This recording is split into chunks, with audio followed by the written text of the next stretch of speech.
San José del Guaviare es la capital del Guaviare, un departamento que hace parte de una extensa región a la que se le conoce con el nombre genérico de Los Territorios.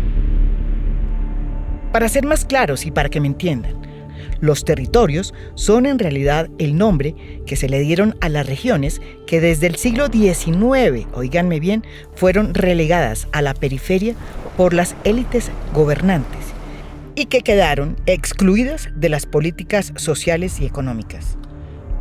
Aquí en estas selvas imperiales y olvidadas se llevó a cabo gran parte de la guerra en Colombia.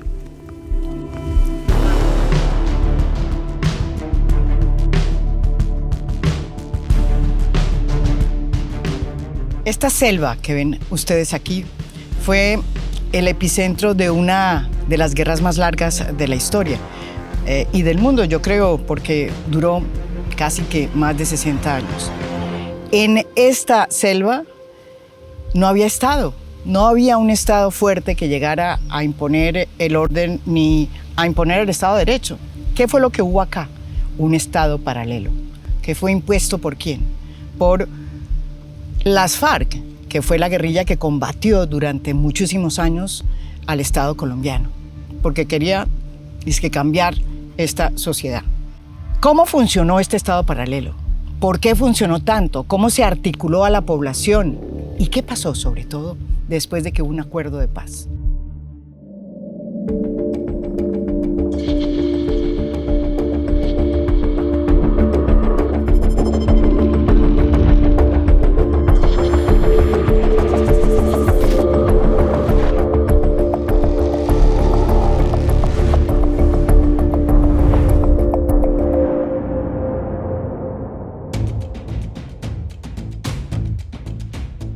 El conflicto alteró todo lo que tocó en estas selvas. Por más de 40 años, la autoridad real en estas selvas del Guaviare, no fue ni el alcalde ni el comandante del ejército, sino el bloque oriental de las FARC, liderado por el Mono Jojoy. El bloque oriental fue considerado como la estructura más poderosa de esta guerrilla. De los 7 bloques que tenían las FARC, el oriental es el que llegó a tener mayor control de territorio.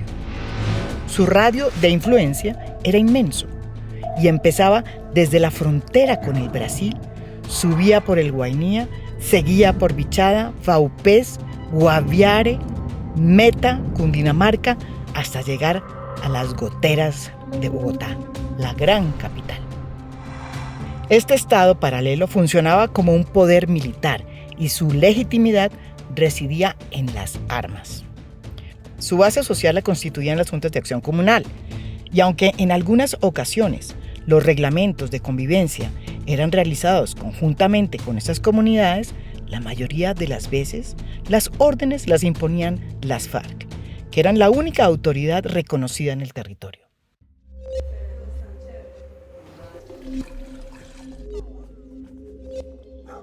¿Usted cuándo ingresó a las FARC? Yo ingresé a las FARC en 1979. Le enseñaban a uno los estatutos, el reglamento, qué podía hacer, qué no debía hacer. Y por ejemplo, ¿qué estatutos? El estatuto, por ejemplo, estaban la parte ideológica, la parte organizativa, entonces eso estaba ahí, y también en el reglamento era todo el orden disciplinario que teníamos los deberes, los derechos, que teníamos las normas disciplinarias, que eran cuando nosotros cometíamos una falta, que nos sancionaban, nos corregían lo que hacíamos. También ya lo que era la parte disciplinaria, donde están, por ejemplo, lo que eran delitos, lo que eran faltas leves, faltas graves. ¿Y delitos qué eran? Los delitos, nosotros allá como delitos era la violación, era un delito, que la persona que violara, o sea, que se diera eso, se le hacía un consejo de guerra, y en el consejo de guerra pues se definía qué se hacía con esa persona. El robo tampoco se permitía, pero no era un delito, pues depende de lo que se hiciera, porque por eso estaban faltas graves, faltas leves. ¿Y la pena máxima, por ejemplo, de un delito grave era ejecución? Ejecución. Por lo regular era ejecución, pues porque era un delito que no se iba a... Eso existió allá. Y cuando tenían que, digamos, ajustar las cuentas y actuar, digamos, como la ley, ¿eran muy duros los castigos, o sea, con la comunidad? Bueno, se establecían unas normas de comportamiento. Por ejemplo, la caza de animales, la tala de montes, la conservación de los caños, todo eso estaba reglamentado, pero eso no lo hacíamos nosotros solos. Los hacíamos con las comunidades, nos sentábamos y eran ellos los que decían, nosotros no estamos de acuerdo de que se tale todo el bosque. Las FARC impusieron también un complejo sistema de tributación a los campesinos que vivían bajo el control territorial que ellos imponían. Y a cambio, las FARC los protegía del abigeato y les daba seguridad. El Estado paralelo de las FARC mantuvo el orden en estos territorios, pero a un costo muy, pero muy alto. Según un reporte de la JEP, el reclutamiento forzoso afectó al menos a 18.677 menores de edad solo entre 1996 y 2016. La JEP también encontró que fue el bloque oriental el responsable de la mayoría de los reclutamientos forzosos. Lo que impusieron las FARC no fue precisamente un jardín de rosas, pero para las comunidades que vivían en esos territorios, las FARC fue la única autoridad que muchos conocieron.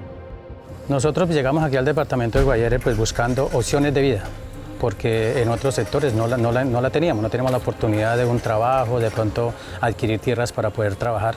Aquí las encontramos y entre eso fue el trabajo ilícito que se logró hacer. Lo que anteriormente llamaban algunos grupos al margen de la ley era la Nueva Colombia, que ellos querían formar, donde nosotros hacíamos parte, indirectamente, pero hacíamos parte de esos proyectos que tenían los grupos al margen de la ley, porque nosotros cultivamos la hoja de coca, pero ellos eran los que la comercializaban, ellos los que más se beneficiaban de estos proyectos que nosotros teníamos. De ahí sacábamos la plata para nuestra alimentación, para sostener nuestras familias, algunas familias que estaban en el interior del país, el tema de la educación para nuestros hijos, la salud, uno mismo se enfermaba. Había plata para uno pagar un médico particular, bueno, lo que hubiera que hacer, porque había la economía. Claro. Si usted se quedaba sin plata, usted le decía a un vecino, présteme unos millones de pesos, inmediatamente los prestaban, porque tenía cómo responder. Este estado paralelo, con todo y sus abusos, el reclutamiento forzado de jóvenes fue uno de sus peores flagelos, se fue convirtiendo en lo que el expresidente López Miquelsen denominó como una razón social, es decir, una opción de trabajo, una especie de bolsa de empleo y en una forma de salir de una realidad aún más precaria y dramática. Yo ingresé a las FARC cuando tenía 16 años, inclusive ahorita que ya estamos en este proceso, aparezco como una de las que me llevaron a la fuerza, porque está documentado. A mí nunca me llevaron a la fuerza, yo ingresé porque miré en carne propia todo lo que se estaba viviendo, no podía estudiar, a mi papá lo torturaron, fue capturado, murió a base de las torturas. ¿Por qué su papá? Por ser comunista. Aunque mi papá decía, yo no estoy de acuerdo nunca que una hija mujer se vaya para la guerrilla, porque él decía que era una vida muy dura, que se sufría mucho, pero pues a mí me nació y me gustó y me fui. Y duré 38 años hasta cuando firmamos el acuerdo, que salimos, ahí estuve. Y pues yo escasamente había hecho 3 meses de estudio, había estudiado en una escuela, lo que aprendí lo aprendí allá, pues tuve la oportunidad de ser enfermera después de ser radista. Ayer inclusive estábamos reflexionando en eso, porque tenemos un proyecto donde vamos a montar una pequeña droguería, una farmacia, inclusive ya le pusimos el nombre de Farmapaz. Sí. Y entonces, yo no puedo atender en esa enfermería, ¿por qué? Porque yo no tengo el bachillerato, entonces ahí estoy, 28 años de enfermera, de experiencia donde hacía cirugías, donde inyectaba, donde anestesiaba, y ahorita no puedo ir a atender para vender una pasta ni absolutamente nada. ¿A qué hora entró usted a las FARC? ¿Por qué? Yo a los 14, iba a cumplir 15. ¿De qué parte? ¿En qué parte? Allá al bloque oriental. Sí, al oriental, al séptimo frente. Al séptimo frente. Y a los 14 años, ¿sí? ¿Por qué?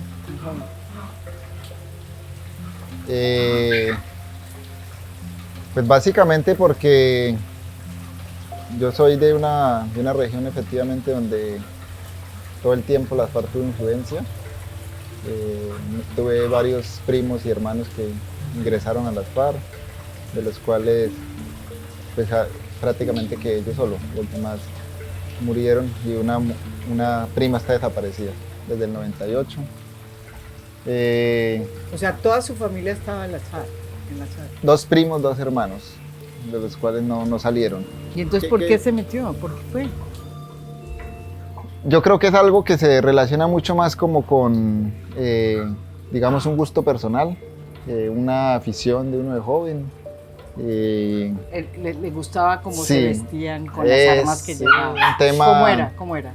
Sí, pues gustaba? Efectivamente los combatientes que llegaban en ese tiempo, pues bien, armados. Y hay algo pues principal ahí, ¿no? Como esa amistad que se genera. Un grado de acercamiento, de amistad, de compañerismo, que finalmente termina uno como teniendo un afecto por ellos. Eso es, claramente. Y así ingresaron mis hermanos también. Y detrás de mis hermanos me fui yo, porque yo fui el último. Entonces es más bien, digamos eso, como una afición de uno como joven y un tema, digamos, de compañerismo, acercamiento que se genera, como unos lazos que cuando ellos se iban de la región, por ejemplo, no extrañaba eso, digamos, la vida, la presencia de ellos. Desde que en los 70 las FARC decidió aceptar que los campesinos cultivaran coca, la economía de estas selvas empezó a girar en torno a la droga y su comercio. Cuando cayó el muro de Berlín, en los 80, y el comunismo se vino a pique, las FARC, que era una guerrilla comunista, ya había encontrado en el narcotráfico su renta para financiar la guerra. Montó un sistema de tributación para cobrar el impuesto al gramaje, que era el que se le cobraba a los campesinos por el cultivo de coca. Pero también estableció otro impuesto que se le cobraba a los narcotraficantes por cada gramo que salía de su territorio. ¿Cómo funcionaba Nosotros nunca usamos ese término impuesto de seguridad, eso más bien es un término paramilitar. Entonces, ¿cómo era? Nosotros lo que a los que entraban a comprar base de coca a territorios donde había presencia de las FARC se les exigía un impuesto, pero era a los compradores de base. A los campesinos, no recuerdo yo, no tuve conocimiento en los años que estuve por esas zonas de haberle cobrado al campesino por sembrar coca, por sembrar la mata, dijéramos. Sino que una vez ya ellos recogían la hoja, la procesaban y producían una cosa que llaman base. Esa base era la que venían unos señores de afuera y pagaban en efectivo. ¿Pero se la pagaban a las FARC? No, se la pagaban ellos le compraban la base a los campesinos. Cuando el señor iba saliendo, entonces uno le decía cuántos kilos compró. Se le pesaba y sobre esa base él pagaba un impuesto, que podía ser, no sé cuánto era, eso variaba. Pero era él el que pagaba el impuesto porque él sí estaba llevando base de coca para vendérsela a los otros narcos para producir cristalizada. Bueno, la primera vez que vine yo aquí fue hace casi 32 años, en el gobierno del presidente Virgilio Barco, porque su, digamos, concepto de lucha contra las FARC lo llevó a hacer una de las operaciones militares más grandes y por primera vez, creo que en lo que se acuerda la gente, entró un ejército por acá, por este río y llegó hasta Guayabero.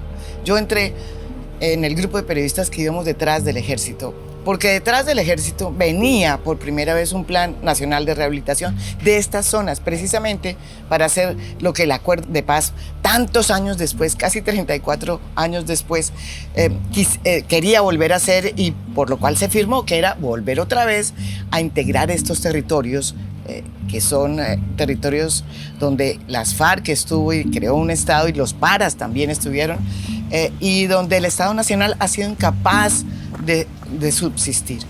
De alguna manera, este Estado paralelo fue retado en un momento dado por los paramilitares que se vinieron acá haciendo unas operaciones impresionantes y unas masacres como la de Mapiripán, que queda aquí más allá del Guaviare, para hacerse no solamente al territorio, sino hacerse a las rentas ilegales que producía ese territorio, que era el epicentro del negocio de la coca.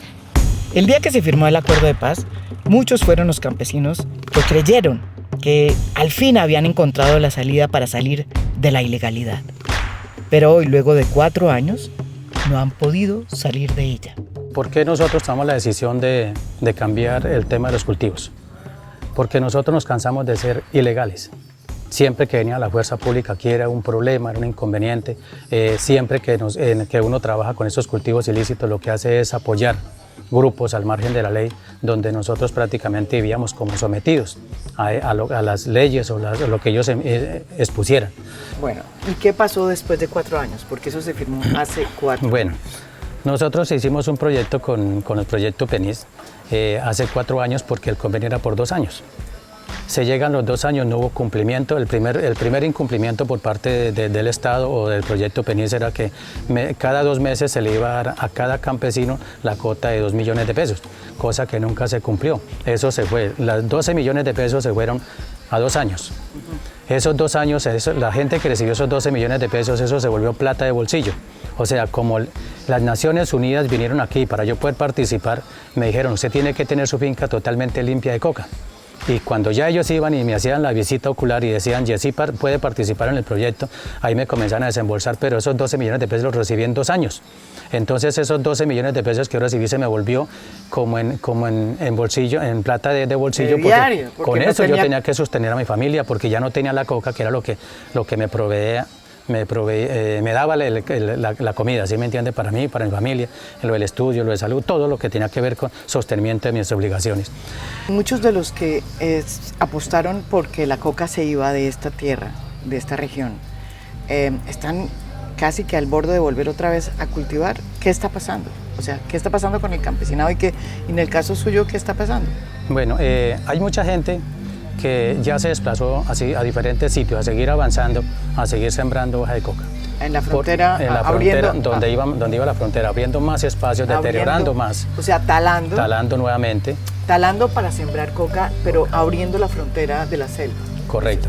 Y de los parques, porque todo esto está lleno de parques. Claro, el parque de la Macarena, que es el que tenemos aquí al sur del Meta. Uno de los temas es, yo no puedo esperar con una obligación con mi familia. Si yo no tengo unos recursos, ¿cómo se trae mi familia? Yo tengo que reventar por cualquier lado. Es una obligación que yo tengo que responder por mi familia. Y si yo no tengo la opción, si a mí el gobierno o el proyecto del PENIS no me cumplió con lo que tenía que ver con esa negociación que nosotros hicimos, yo tengo que hacer cualquier cosa para defender a mi familia, para sostenerla. Entonces, nuevamente la gente se está desplazando a sembrar nuevamente cultivos de hoja de coca. O sea, este proyecto, así como vamos a la vuelta de unos 3 o 4 años, fue un fracaso totalmente el proyecto del PENIS. Porque eso es lo que nosotros estamos visibilizando. La esencia del acuerdo de paz, así muchos colombianos no lo hayan entendido, era la de integrar estos territorios, estas selvas que vivieron bajo un estado paralelo tantos años, al país nacional y a nuestro imaginario como nación. En eso consistía la llamada paz territorial. No obstante, tras 4 años de firmada esta paz, esa integración sigue en suspenso. Selvas como estas siguen estando en la periferia del desarrollo y de nuestra frontera mental. Hoy el bloque oriental no existe y muchos de los excombatientes están ubicados en los llamados ETCRs, como el de Colinas, en el Guaviare. Estos lugares, que fueron concebidos como sitios transitorios de los excombatientes que iniciaban su reincorporación, pues se han convertido en sus nuevas moradas, en sus casas para siempre. No obstante, están ubicados en zonas inaccesibles y hoy están rodeados de una de las disidencias más fuertes de las FARC, liderada por Gentil Duarte. Cuando uno va a estos ETCRs, uno se pregunta si estos excombatientes se están reincorporando a la sociedad o a la periferia. Ya cuando se va una persona de las que son las personas que estuvieron allá sentados decidiendo lo que se iba a hacer y se vaya, pues se siente como, o sea, se siente un vacío, duro, ¿no?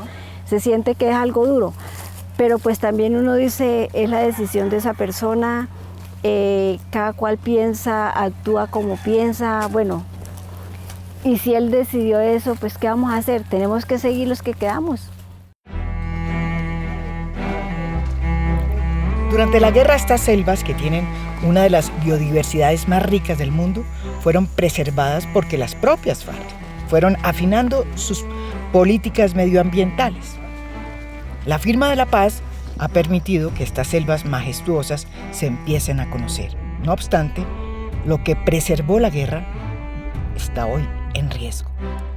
Estamos en la serranía de la Lindosa, una de las estructuras montañosas que pertenecen al escudo guyanés, que en Colombia pues va desde el Guaviare hasta casi el Orinoco, y que tiene estos pictogramas tan impresionantes que hasta ahora estamos empezando a ver gracias a que la guerra por estos lados se acabó.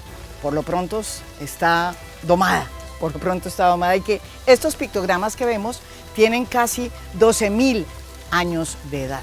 Estoy con Rodrigo Botero. ¿Qué es lo que realmente se preservó durante los años de la guerra? Colombia empieza a tener un sistema de monitoreo de deforestación con registro en los años 90. O sea, del 90 al 2020 tenemos 30 años de registro. Entre los años 90 y 2000, el sistema no está desarrollado con la suficiente escala y detalle como lo tenemos ahora, pero probablemente en esa época, que fue el auge de la colonización armada, es en donde tenemos los índices más altos de deforestación que históricamente teníamos. En los 90. Exacto, de los 90 a los 2000. Luego empieza ya cuando hay entonces, y ahí es la relación también con FARC, hay un control territorial importantísimo, hay también una capacidad de determinar quiénes entraban y no al territorio, ¿sí? En términos del tipo de inversiones, el tema del tipo de uso del suelo, eso lo controlaban. Desde el 2000 sí, y algo. Sí, digamos lo que, Okay. el punto más alto de esas políticas de preservación se dan definitivamente cuando hubo los diálogos del Caguán. ¿Y ahora qué pasa? Después del acuerdo de paz, ¿está igual? O sea, Entonces ahí sí cambia, se dispara. Entonces, ¿pero por qué se dispara si ellos porque ahí no hay, tenían? precisamente porque entonces ahí viene la salida del control territorial de las FARC, en donde ya todo el proceso de delimitación de frontera agropecuaria que ellos tenían, de control sobre el tipo de personas que entraban, ¿cierto? Se cae. Queda una disidencia que es derivada de las FARC, pero su política es totalmente diferente. ¿Y cómo Sí está se está ampliando la frontera agropecuaria, sí se están perdiendo los baldíos de la nación, sí se está acumulando tierras en pocas personas, sí está entrando grandes cantidades de ganado. Entonces esas tierras baldías hoy por hoy están perdiéndose también para el tema de aquellas familias vulnerables y campesinas que hubieran podido tener acceso a ellas. Esta vez la amenaza no viene de la guerra como tal, sino de una nueva colonización que está impulsada por actores legales e ilegales y que quiere convertir la selva en un gran potrero. En el 2020 se deforestaron 140.000 hectáreas, un 53% más que en el 2019. En ese año el país perdió cerca de 172.000 hectáreas. Uno de los grandes problemas por los cuales se hizo el Acuerdo de la Paz y se centró en eso el Acuerdo de Paz era la falta de tierras para los campesinos en Colombia. Por eso, cuando se firmó el Acuerdo de Paz, se comprometió el Estado a dos cosas. La primera, hacer un fondo de tierras de 3 millones de hectáreas para repartirlo entre los campesinos que no tenían tierras. Evitar, obviamente, el acaparamiento de tierras, ¿sí? Y lo segundo, se comprometió a titular un número muy grande de tierras. ¿Qué ha ocurrido? Pues de esos 3 millones de hectáreas solo se ha podido conseguir 1.500.000. La titulación va muy lenta, pero muy lenta. Y lo que ha sucedido es que los grandes baldíos de la nación están siendo acaparados, ¿sí? Por una especie de colonización con un pie en la legalidad y un pie en la ilegalidad. Esos son los desafíos que nos deja esta guerra. Cuidar esta inmensidad hermosa y evitar que termine víctima del acaparamiento de tierras y que los campesinos que viven acá puedan salir de la ilegalidad, puedan tener un título de tierras y poder tener tierra. De eso se trata la paz.